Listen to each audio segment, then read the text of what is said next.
no podemos ver y dilucidar qué es lo que hay. Bueno, en el electrocardiograma, si bien es poco frecuente, apenas en el 15 al 25%, lo que vamos a encontrar es, uno, este complejo llamado signo de McGuinn-White.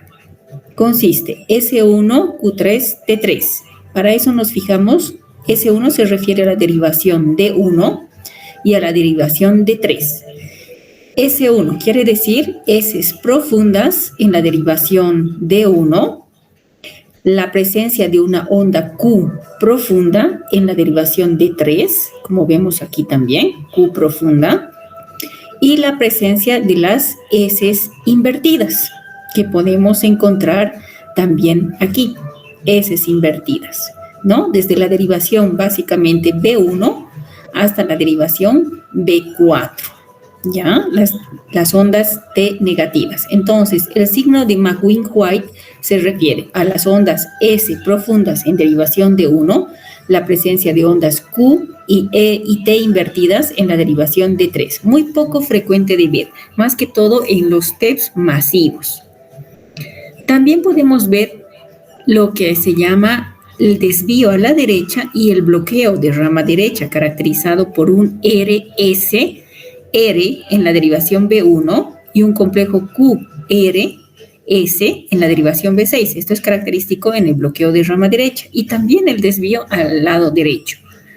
O sea, son hallazgos inespecíficos. De todos, el hallazgo más común que podemos encontrar es la taquicardia sinusal, que se puede presentar en un cuadro febril, puede presentarse en un cuadro infeccioso. O sea, es un hallazgo muy poco sensible, muy poco específico para hablar de la tromboembolia pulmonar, ¿ya? Muy bien, entonces repasando, en el complejo QRS aquí vamos a ver algunas cosas y algunas características. Si buscamos el signo Q3T3S1 de McGuinn-White, encontramos aquí esa característica. Ustedes pueden ver en la derivación de 1 un complejo profundo, QRS profundo, y en la derivación de 3 el Q profundo. Y vemos además las ondas T negativas. Entonces, en este electrocardiograma podemos ver eso. Pero además vemos el hallazgo característico en B1 y B6 de bloqueo de rama derecha. Y si nosotros buscamos más, vemos la derivación de 1 negativa y en la derivación ABF, una onda QRS predominantemente positiva, estamos frente a un desvío del electrocardiograma del eje a la derecha. Entonces, en este electrocardiograma encontramos esos hallazgos bien típicos, obviamente correspondiente seguramente a un TEP masivo. Encontramos el desvío a la rama del eje a la rama derecha, encontramos datos de bloqueo de rama derecha y el complejo de McGuinn-White, Q3T3S1. ¿Ya? Por lo tanto, en el electrocardiograma, en la enfermedad tromboembólica pulmonar, podemos encontrar este patrón S1, Q3, T3 en casos muy poco frecuentes, en el 15% al 20%. Se puede encontrar bloqueo completo o incompleto de la rama derecha, la inversión de las ondas T de B1 a B4, como pueden ver ustedes en el electrocardiograma, y desvío del eje a la derecha. Entonces, este patrón de estos puede presentarse solo uno, por lo tanto, el tomar en cuenta solo el electrocardiograma como dato diagnóstico para enfermedad tromboembólica no nos sirve porque es muy poco específico y sensible, ¿ya? Muy poco específico y sensible. Pasamos a otro método diagnóstico que nos puede corroborar o nos puede ayudar, asociado obviamente a los signos y síntomas que tenga el paciente. Entre ellos la placa de tórax o la placa radiográfica. En la placa de tórax o la placa radiográfica es de poco valor en realidad. Más que todo nos va a servir para ver otros diagnósticos diferenciales. O sea, en el 40% de los casos, casi en la mitad de los casos es normal. Y para esto vamos a nosotros ver una placa radiográfica normal, primeramente. Y en la placa radiográfica normal, ustedes van a identificar estructuras llamadas densidades u opacidades, ¿ya? Entre ellas, ustedes ven la estructura pulmonar, bien característica. Aguárdenme un momentito.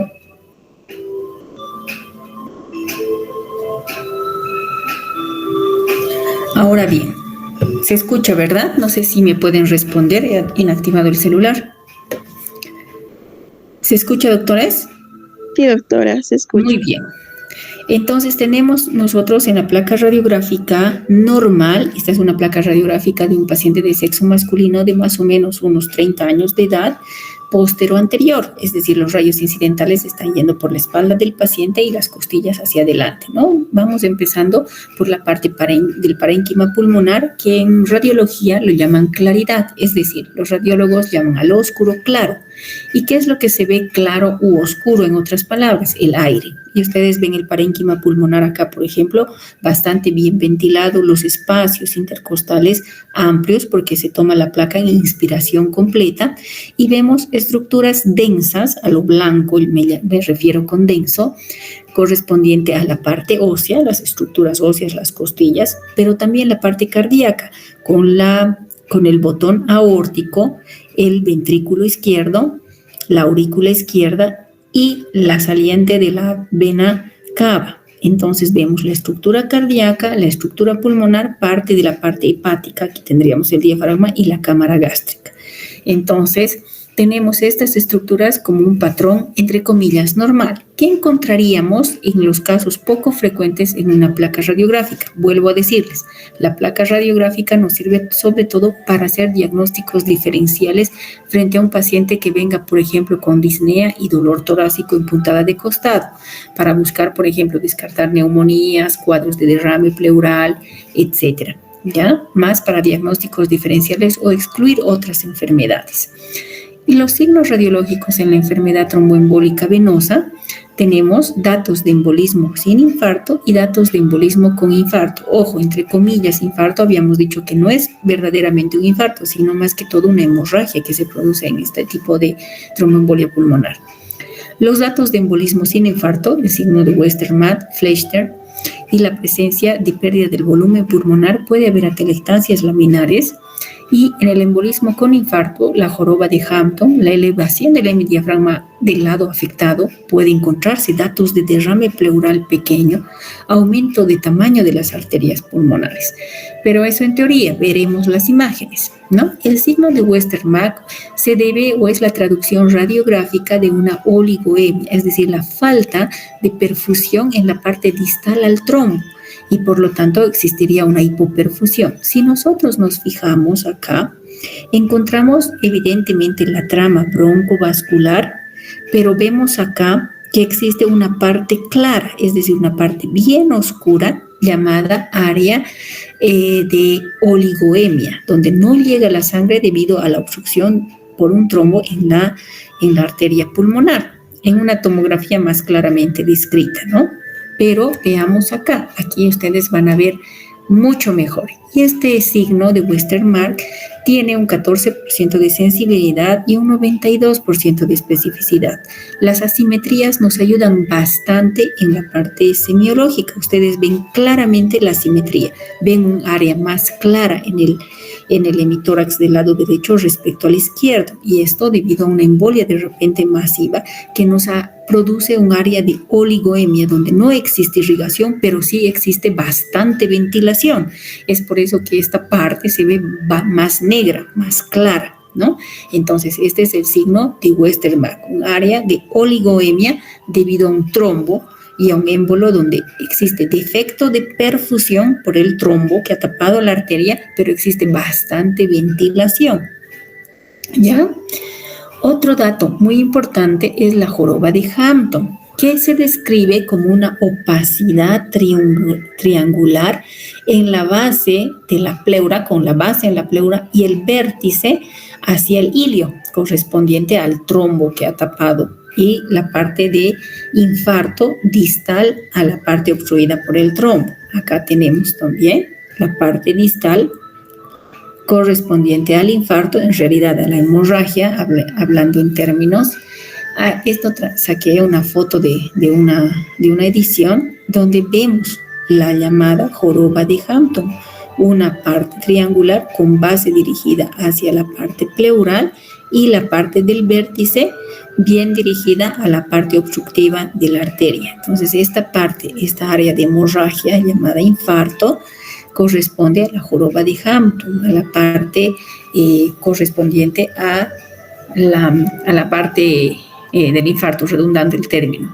Este signo tiene una sensibilidad de un 22% y una especificidad del 82%. ¿Ya?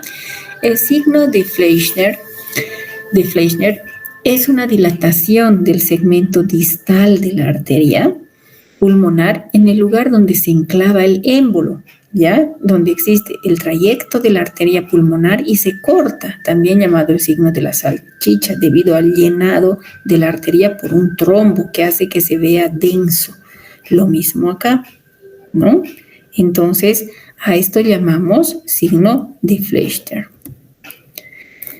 Ahora, esta tiene una sensibilidad del 20%, o se presenta en un 20% de los casos. Vean ustedes, si comparan el ilio pulmonar del lado izquierdo con el derecho, ven claramente un aumento de la densidad en el segmento donde se llena la arteria por un trombo o por un émbolo, ¿ya? Otro hallazgo importante son las atelectasias laminares en más del 50% de los casos. El día de ayer vimos con los estudiantes imágenes de atelectasias laminares en un paciente encamado de largo tiempo y obviamente iniciamos también el estudio de enfermedad tromboembólica venosa.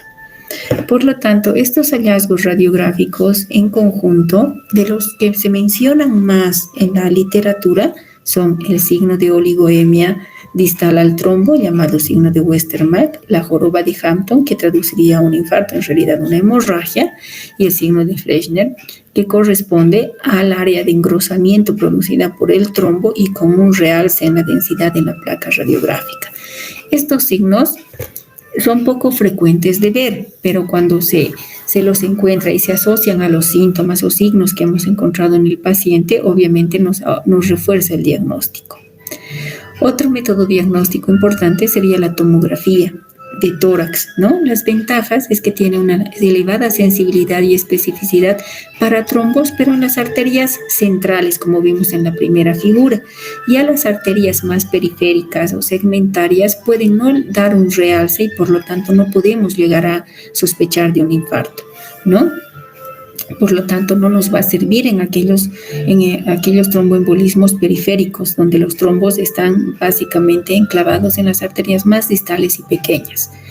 Ahora, en realidad la angiotomografía como tal es la que nos va a servir porque vamos a utilizar contraste y obviamente se va a ver claramente el realce, el contraste que pasa, y aquí hay un segmento donde pasa apenas finamente el contraste y todo esto correspondería al área del trombo.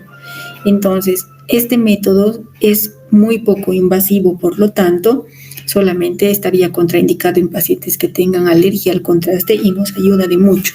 Obviamente, como ustedes ven, siempre nos va a servir más en el caso de las arterias centrales, las arterias de grueso calibre, porque las arterias segmentarias o las arterias distales, cuando se ven trombosadas o tapadas por un émbolo, no se van a llegar a ver, por lo tanto ahí baja su sensibilidad de este método diagnóstico. En ahí podemos encontrar también signos característicos como el signo de la rosquilla, ¿no? El contraste periférico y el émbolo al centro. El signo de las rieles de tren, lo mismo, ¿no? El contraste pasa, aquí ven como una línea de tren y el émbolo central que está impidiendo el paso del contraste a distal. Como ustedes ven, son las arterias principales, o sea, en un TEP masivo donde de repente el paciente está con incluso inestabilidad hemodinámica. La arteriografía es el gold estándar porque tiene una sensibilidad y especificidad muy cercana al 100%. Sin embargo, es invasiva, se realiza solamente en aquellos casos donde yo quiero realizar un diagnóstico de mucha precisión para confirmar una tromboembolia pulmonar, debido a la utilización de contraste, etcétera. Y en el caso de existir pacientes alérgicos, etcétera, obviamente estará contraindicado. Pero como les digo, sería el gold estándar, pero es muy poco frecuente de usar y solamente se utilizaría cuando queremos realizar un diagnóstico de certeza para tromboembolia pulmonar, ¿ya? Dentro de los exámenes de laboratorio vamos a hablar un poquito del dímero D. Este podemos decir que es el producto de la degradación de la fibrina por la plasmina, ¿no? El dímero D es un marcador que nos indica la generación de trombina y plasmina. El dímero D va a ser ese producto final de esta degradación de la fibrina. Y un valor detectable en la sangre también puede verse no solamente en pacientes que estén cursando con enfermedad tromboembólica, inclusive podemos ver de manera fisiológica aumentada, como ocurre en el embarazo o en los pacientes adultos mayores. Es por eso que a partir de los 60 años multiplicamos el valor que hemos encontrado por 10, ¿ya? A partir de los 60 años, porque puede encontrarse elevada, vuelvo a decir, de manera fisiológica en personas de edad avanzada. También puede encontrarse en pacientes con cardiopatía isquémica en caso de trombosis arterial. En realidad el dímero D, doctores, nos está indicando que existe un émbolo, un trombo, existe fibrina degradada, existe un trombo, pero no nos dice en realidad dónde está el trombo. Es por eso que es muy poco sensible, ¿ya? Pero es altamente específica, porque si encuentro un dímero D negativo, me estaría descartando que existen trombos en algún lugar del cuerpo, ¿ya? Entonces, el dímero D nos va a servir más por su especificidad que por su sensibilidad, ¿ya? Otras causas que producen elevación del dímero D sin enfermedad tromboembólica puede ser una enfermedad hepática, las enfermedades renales, la hemorragia, las infecciones, las neoplasias, los traumas, quemaduras y todo proceso inflamatorio. Es por eso que es muy poco sensible, pero altamente específica, ¿ya? Es útil, por lo tanto, vuelvo a decirles, para excluir una enfermedad tromboembólica en pacientes con sospecha baja o intermedia. En estos casos, el dímero D, el valor de corte es de 500 microgramos litro, no debe tomarse como confirmación de TEP, ¿ya?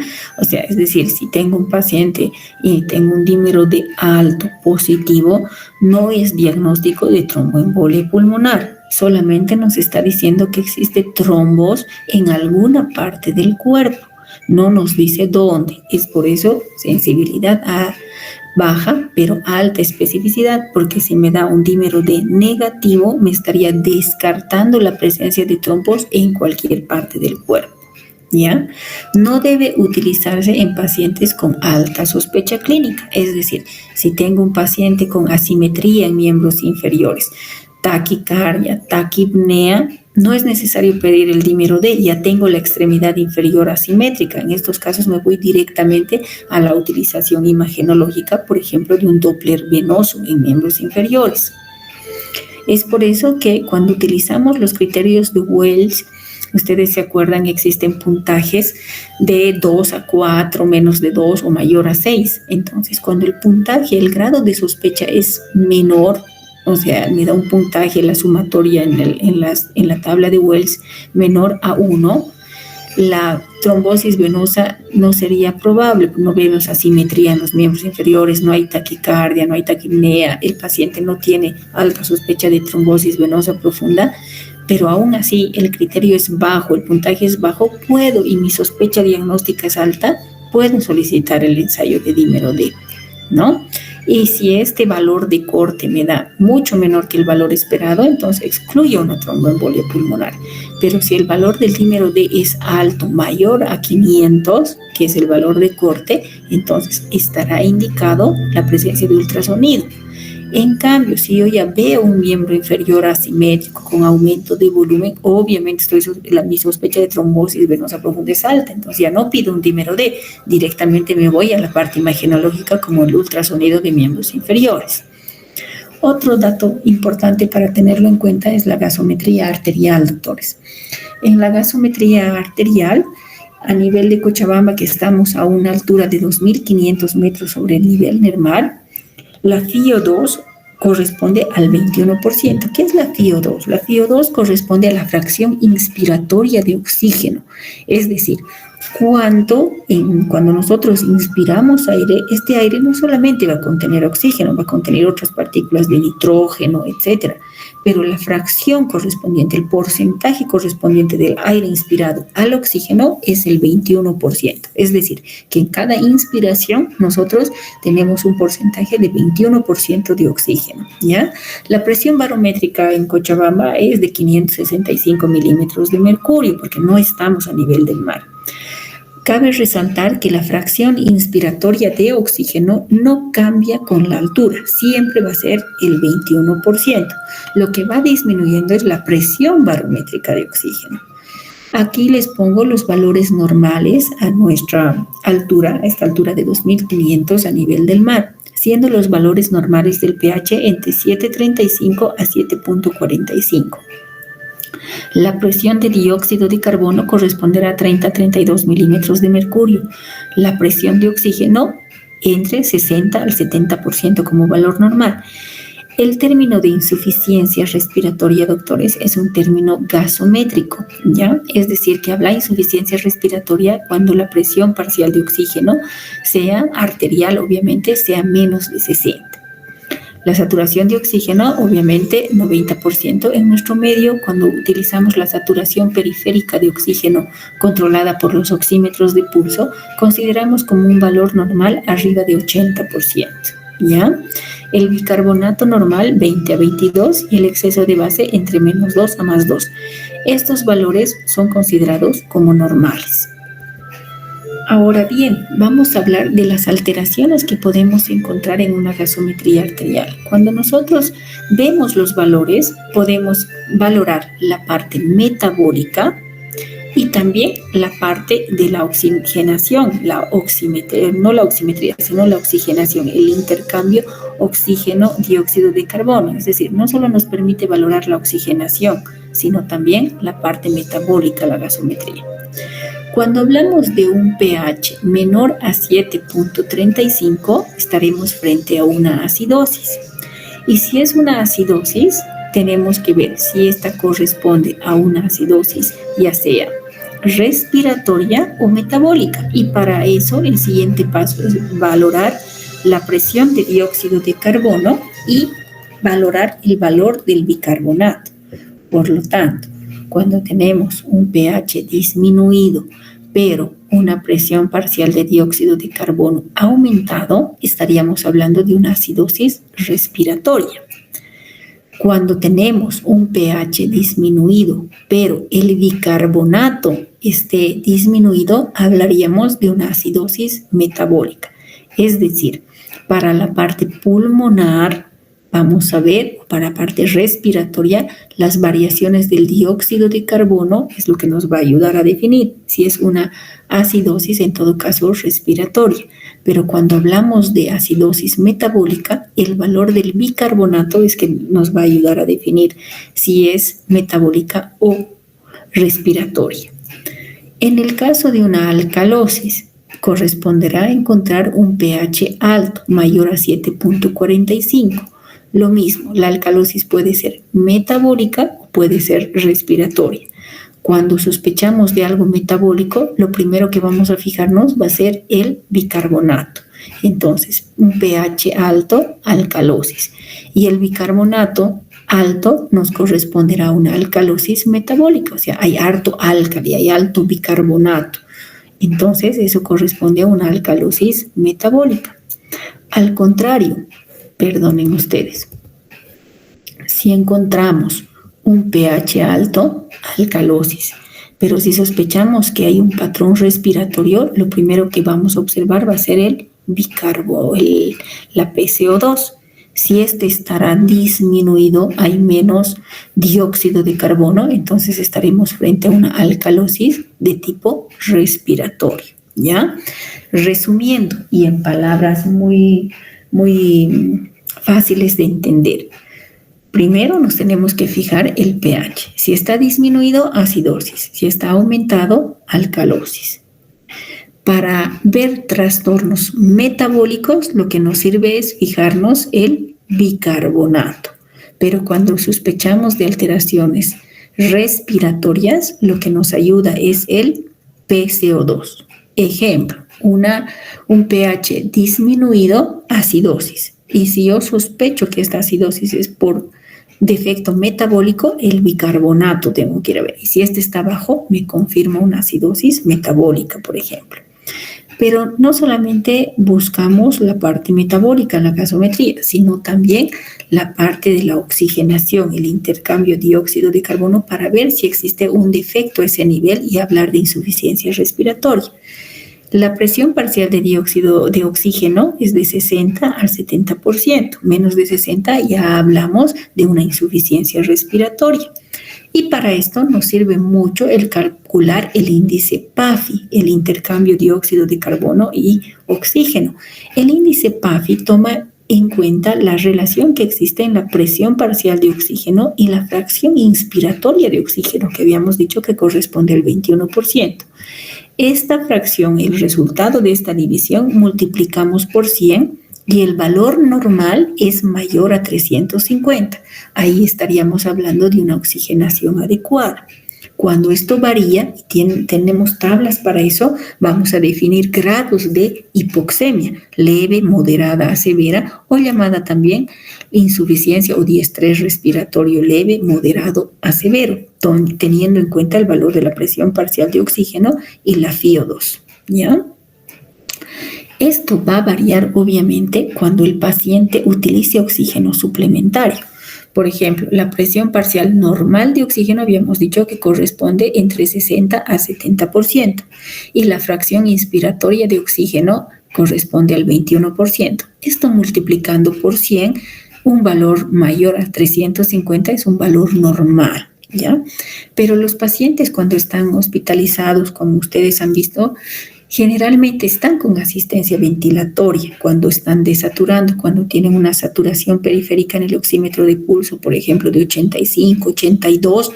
Entonces, vemos al paciente con asistencia ventilatoria como las puntas nasales. Entonces, ahí la fracción inspiratoria de oxígeno, es decir, la cantidad de oxígeno que está metiendo a los pulmones el paciente, ya no va a ser 21% porque estamos adicionando oxígeno. Entonces, existe una fórmula para calcular esta fracción inspiratoria de oxígeno que corresponde a multiplicar el flujo de oxígeno por una constante, 4. Y eso sumar a 21, que corresponde a la fracción inspiratoria normal de oxígeno. Por ejemplo, tenemos un paciente que está con puntas nasales a 3 litros por minuto, que ustedes saben ver eso en el hospital, los pacientes que tienen los reservorios de oxígeno, por ejemplo.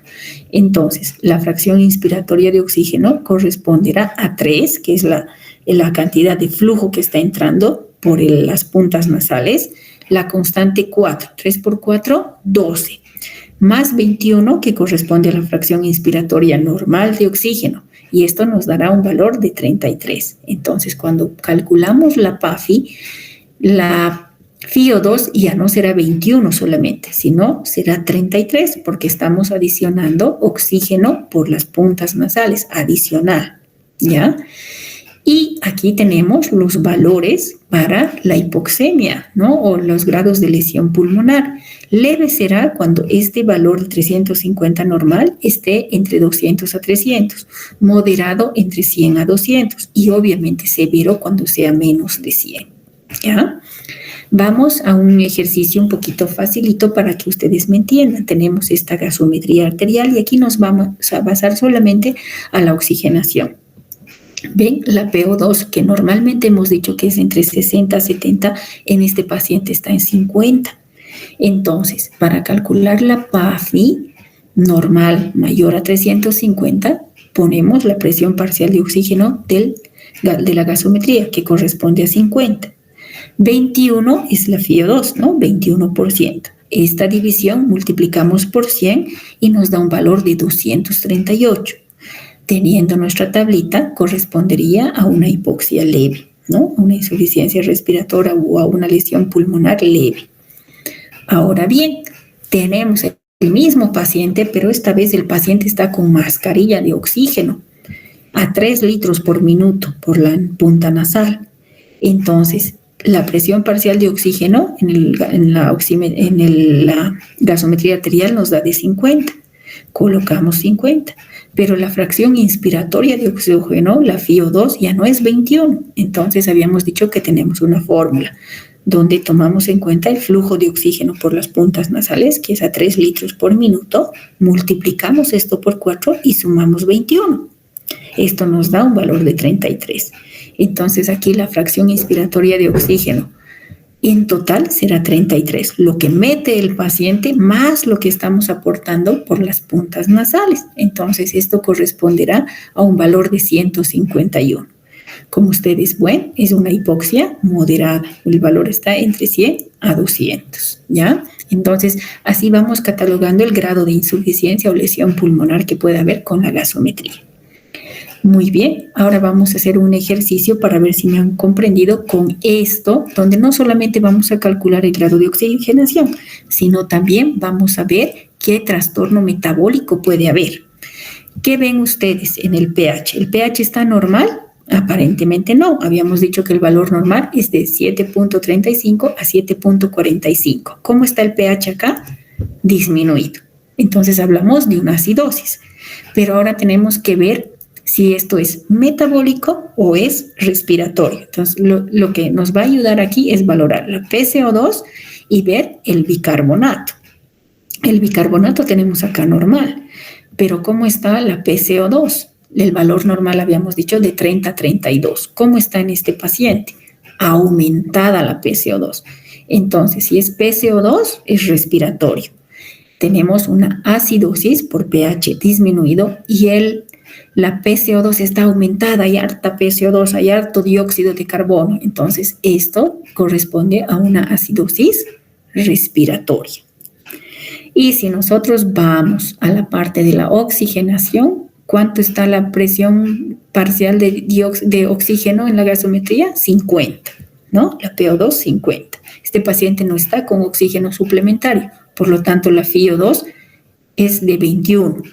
Esta división multiplicamos por 100 y nos da 238. En nuestra tablita, el paciente estaría con una hipoxemia leve. Entonces, si nosotros interpretaríamos esta gasometría, diríamos es un paciente con acidosis respiratoria, con insuficiencia o con hipoxia leve o una lesión pulmonar leve, ¿ya? Otro ejercicio para ustedes. Esta es otra gasometría. ¿Qué vemos acá? El pH está en 7.31. ¿Cómo está el pH? El valor normal, 7.35 a 7.45. ¿Cómo está el pH? Disminuido. Y si está disminuido, hablamos de acidosis. ¿Cuál es el siguiente parámetro que tenemos que ver? Si es respiratorio, vamos a ver la presión parcial de dióxido de carbono. Y si es metabólico, vamos a ver el bicarbonato. Entonces tenemos aquí los dos valores. El bicarbonato, ¿cómo está acá? Disminuido. El bicarbonato normal es de 20 a 22. Entonces, la PCO2 está normal. Entonces hablamos de una acidosis con bicarbonato bajo, no hay álcali. Entonces estamos hablando de acidosis metabólica. Vamos a la parte de la oxigenación. Acá vamos a ver qué es lo que notan en esta otra gasometría. Tenemos un pH de 7.2. ¿Cómo está? ¿Qué encontraríamos acá? Un pH disminuido. Por lo tanto, estamos hablando de una acidosis.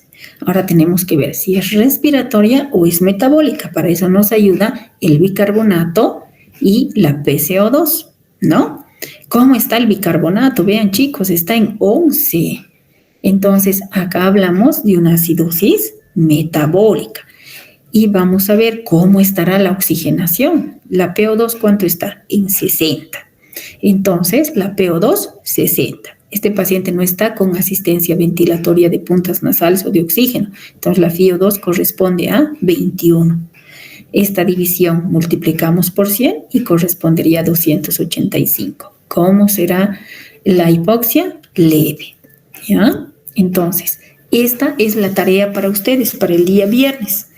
Entonces voy a compartir esta gasometría con su representante y obviamente esta es una de las preguntas para el día viernes, el día del seminario. Me van a interpretar esta gasometría y si me han entendido, me van a dar el resultado. ¿Está claro? Muy bien, vamos a volver y vamos a ahora entrar a nuestro caso clínico y les voy a dar otro caso clínico para ver si me han entendido esta parte de enfermedad tromboembólica pulmonar. Habíamos dicho que se trataba de un paciente de 72 años con 8 días de un cuadro clínico de 8 días de evolución y tenía dolor parestésico localizado en la pierna izquierda de aparición súbita, 9 de 10 de dolor, se exacerbaba con los esfuerzos y había claudicación. Además estaba acompañado de edema, aumento de volumen, ¿no? Y además estaba con una enfermedad de glomerulonefritis membranosa tratada con corticoide. Este era el paciente donde nos llamaba la atención la presencia de la taquipnea, la presencia de cianosis en el paciente y además habíamos visto que había aumento de volumen en el miembro inferior izquierdo. Ahí obviamente Dimerode necesitaríamos, de repente no, porque ya no es necesario, estamos viendo la simetría, hemos ido directamente a ver el ultrasonido, ¿no? De repente ven ustedes la simetría en la pierna izquierda, entonces, y tenemos un paciente cianótico, disneico, con taquipnea, entonces, ¿qué podemos pensar? Y esta era la gasometría además, vean ustedes, el pH, ¿cómo está? El normal es de 7.35 a 7.45. Entonces, este paciente está en 7.5. Está aumentado. Por lo tanto, ¿qué será? Alcalosis. Y si es alcalosis, esto puede ser metabólica o puede ser respiratoria. Y para eso tenemos para ver el bicarbonato y la PCO2. El bicarbonato, ¿cómo está? En parámetros normales. Entonces, no parece ser metabólica. Pero veamos el dióxido de carbono, ¿cómo está? ¿Cuánto es el valor normal? De 30 a 32. ¿Cómo está? Disminuido. O sea, es una alcalosis respiratoria. Y obviamente esto es lo que este hallazgo gasométrico es lo que generalmente encontramos en un paciente, en la parte metabólica, en un paciente con enfermedad tromboembólica pulmonar. El paciente, ¿qué es lo que hace? Hiperventila, está taquipneico. Entonces, ¿qué es lo que hace en la taquipnea? Mete oxígeno, pero elimina dióxido de carbono. Entonces, entra en una alcalosis respiratoria porque está taquipneico, quiere meter oxígeno, le falta oxígeno, pero al mismo tiempo elimina dióxido de carbono, que hace que baje la concentración en la sangre del dióxido de carbono. Entonces produce una alcalosis respiratoria. Es lo mismo que cuando decimos al paciente de mala manera cuando estamos auscultando pulmones, respire como cansado, rápido. Entonces vamos a provocar una alcalosis respiratoria, ¿no? Y la parte de la oxigenación. ¿Cómo está la PO2? Disminuida, porque habíamos dicho que lo normal es de 60 a 70. Entonces, para ver la oxigenación, calculamos la PAFI, la relación presión parcial de dióxido de carbono con la fracción inspiratoria de oxígeno, esto multiplicado por 100, y el valor normal es mayor a 350. En nuestro paciente, ¿cómo está? 50, la PO2, y la fracción inspiratoria de oxígeno, 21. Esta división multiplicamos por 100 y nos da 238. Entonces, estamos con un grado de hipoxia leve en ese paciente, ¿ya? Entonces, ¿cómo sería nuestro diagnóstico en este caso clínico del primer caso que hemos dado desde el principio? Habían datos de alarma, habían datos clínicos de trombosis venosa profunda en miembro inferior izquierdo, ¿verdad? Estaba con aumento de volumen, había dolor además. La saturación de oxígeno periférica estaba en 84, ¿ya? 84 en el oxímetro de pulso. El paciente estaba taquipneico, taquicárdico además, con una frecuencia de 112. Y lo que nos llamaba la atención, había cianosis, y era una cianosis central. Se define cianosis como la coloración azulada de la piel y las mucosas cuando la hemoglobina reducida aumenta mayor a 6 miligramos decilitro. Entonces, obviamente el paciente, para que haya una cianosis central, quiere decir que la cianosis, el color azul, no solamente esté en la piel, sino también en las mucosas. Ahí hablamos de cianosis central. Y la cianosis central al tiro nos indica que hay una alteración en la hematosis, en el intercambio de dióxido de carbono y oxígeno, muy diferente a una cianosis periférica, como por ejemplo cuando se enclava un trombo en una vena periférica o una arteria periférica. ¿Cómo va a ser la cianosis? Distal a la obstrucción, y además no va a abarcar mucosas, solamente la piel distal al trombo de la obstrucción, ¿ya? Entonces la cianosis del paciente era una cianosis central porque abarcaba piel y mucosas, y cuando tenemos eso es alteración en la oxigenación. Por lo tanto, es el hallazgo que hemos encontrado en la gasometría, ¿verdad? Entonces, si tomamos en cuenta los datos en el paciente y hacemos la escala de Wells en nuestros pacientes que han hecho los estudiantes en aquel momento, tenemos signos de trombosis venosa profunda, sí, había 3, y además tenía taquicardia de 112 y estaba taquipneico independientemente de eso, pero en la escala de Wells nos toma en cuenta la taquicardia porque habíamos dicho que una de las características, un hallazgo al examen físico de la enfermedad tromboembólica es solo la taquicardia, puede haber taquicardia, y en el electrocardiograma una taquicardia sinusal. Entonces, sumando, nos daría un puntaje de 4.5. Entonces, estaríamos con un riesgo moderado, ¿no? Con un riesgo moderado. Entonces, y al tener ya nosotros los datos en la pierna, ¿qué vamos a hacer?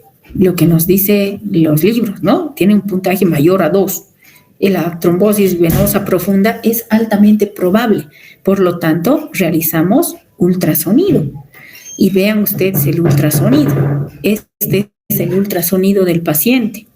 Esta es la arteria femoral, ¿ya? Aquí ven el trombo moviéndose. Aquí está el flujo normal y aquí está el trombo, ¿ya? Entonces, el paciente con taquipnea, cianótico, ¿qué vamos a pensar? Nada que pensar, doctores. El diagnóstico, síndrome de insuficiencia respiratoria leve por la gasometría que hemos hecho, había una alcalosis respiratoria secundaria por trombosis venosa profunda. ¿Y esto qué nos ha dado? Un posible TEP. Por lo tanto, ¿cuál era la conducta? Anticoagular, ¿ya? Esa, por ejemplo, en el caso 1. Les doy una joyita antes de concluir la clase, obviamente, que se trata de un paciente masculino de 70 años. Esto hemos visto en la época del año 2022-21. Es un paciente masculino de 70 años con un cuadro clínico de 12 días de evolución. Él se caracteriza por accesos de tos seca, hiporexia, dolor punzante en el hemitórax izquierdo con intensidad 8 de 10, alza térmica de 38. El paciente era deportista, no tenía ninguna comorbilidad. Al examen físico destacaba la taquipnea con 28 respiraciones por minuto, la taquicardia con 114, estaba estable hemodinámicamente porque 120-90, ya les he dado a ustedes el concepto de inestabilidad hemodinámica, ¿no? Una presión arterial menos de 90, incluso con inotrópicos, o inclusive que llegue en paro. Y la saturación de oxígeno del paciente estaba en 80% al aire ambiente con el oxímetro de pulso, o sea, estaba disminuida. Habíamos dicho que la saturación de oxígeno en nosotros, lo normal es mayor a 88%. Entonces, datos positivos. Varón, 70 años, tenía tos seca, dolor en hemitórax izquierdo, alza térmica, tenía taquipnea, taquicardia, hemodinámicamente estable, con presión normal, pero desaturaba en el aire ambiente. Entonces, ¿qué podemos pensar? ¿Qué ustedes podrían pensar con esto? A ver, opciones, doctores, rapidito, para que quiero ver si me han entendido el tema. ¿Qué pueden pensar con esto? ¿Existe alguien por ahí o es que ya se fueron a su clase? Estamos, doctorita. Están. ¿Qué pueden pensar? A ver, tos seca, dolor punzante, alza térmica, tiene tos, varias cosas, ¿verdad? Varias cosas que pensar. Por la tos y la fiebre con un dolor pungitivo en puntada de costado, ¿qué podemos sospechar? De repente, un síndrome de condensación por una neumonía, ¿verdad? Pero además tiene dolor pungitivo en el hemitórax izquierdo, tiene tos también, la tos por los receptores J periféricos, también podemos pensar en un derrame pleural.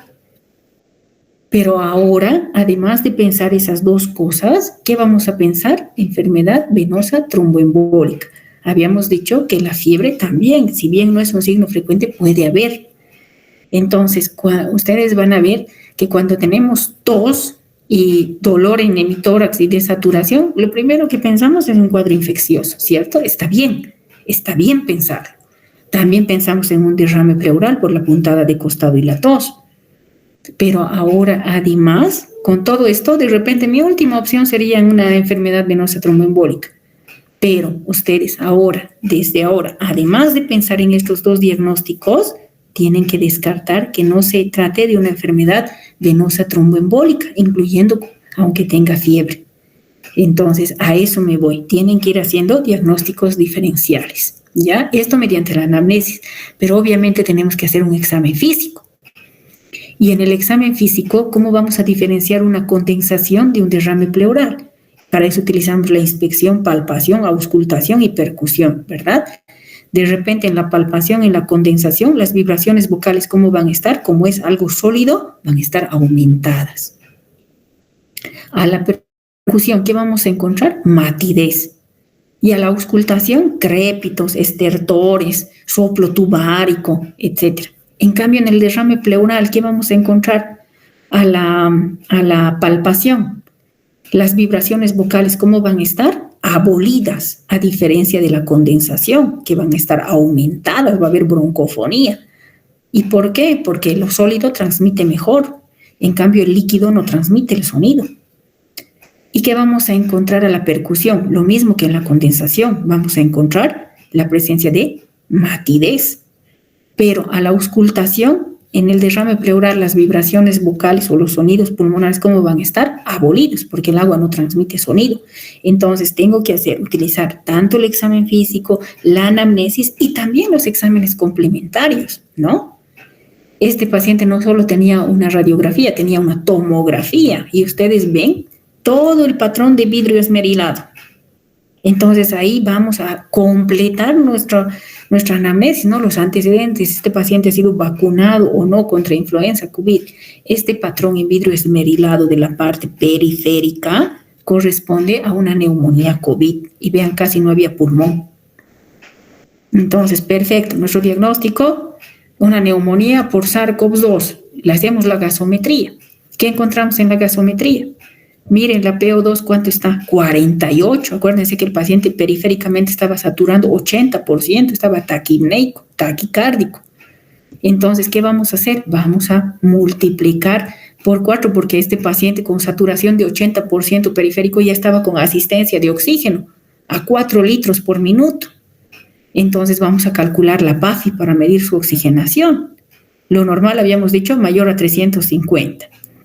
La PO2 está en 48 y la FiO2 ya no es 21%. Entonces calculamos, ¿no? Con la fórmula. 4 litros estaba recibiendo por minuto. La constante es 4. 4 por 4, 16. Más 21, 37. Entonces la FiO2 era 37. El resultado de esta división por 100, 129. ¿Cómo estaba? Se trataba de una hipoxia moderada. El paciente estaba con hipoxia moderada, aparentemente por una neumonía. Entonces se pidió la interleucina, reactantes de fase aguda, alta. El valor normal es de hasta 7, del paciente al 7.4. Datos de alarma. Si vamos ahora, además el paciente se había tratado ya con tocilizumab y continuaba desaturando, no mejoraba. Por lo tanto, ahora ya vamos a hacer descarte de otras enfermedades.